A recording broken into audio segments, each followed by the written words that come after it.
Apple making a big play for the younger millennial consumer with a throwback. At its big event yesterday, Apple unveiled a new game called Super Mario Run, which will be available on the Apple iOS store later this year. Apple also revealing that Nintendo's blockbuster hit Pokemon Go is coming to the next Apple Watch.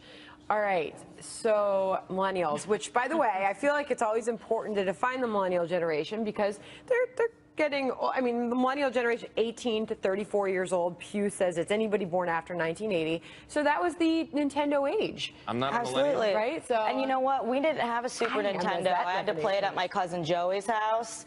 And so now it's very exciting that I'll get to have the experience that I always wanted to have. I'm very excited about this. Okay. I'm already kind of over Pokemon Go.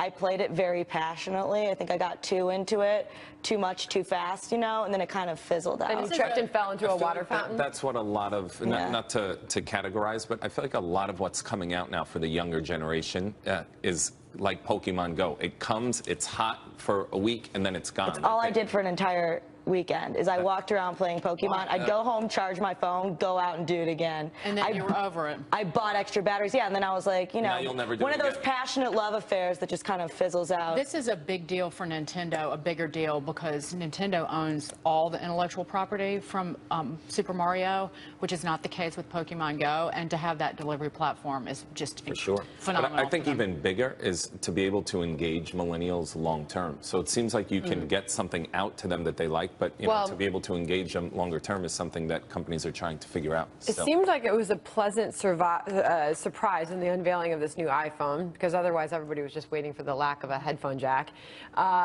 Your take on this, Kat? One of my favorite stories this morning, reports say this millennial generation, of which we speak, are more conservative than you think. What will that mean for this presidential race? Yeah, I thought this was really interesting study because it said, you know, millennials now are more likely to identify as conservatives than, you know, other generations their own age.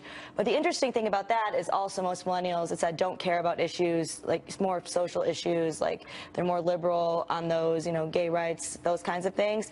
And what they really care about is the economy.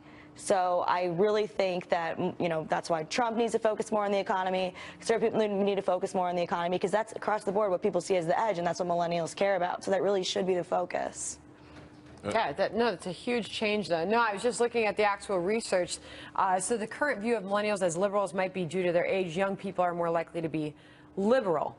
I don't know if much of this is that shocking, but I guess this is a change from what we would expect from this generation. Not that shocking, but I think Kat hit the nail on the head that they are liberal, but they're conservative when it comes to their finances. You know, they lived through the financial crisis. They knew the financial crisis, and now they're faced with a world where they are liberal on a lot of social issues, but from a bank account perspective, they're conservative. I think even more millennials would identify as conservative if there wasn't so much of a focus even on social issues, or it was seen as, oh, you can still be a Republican even if you don't think this. But that's kind of not the way it is right now. But that same paper, that same study discovered that overall twice as many adults had extreme political identifications in the 2010s compared to the 1970s.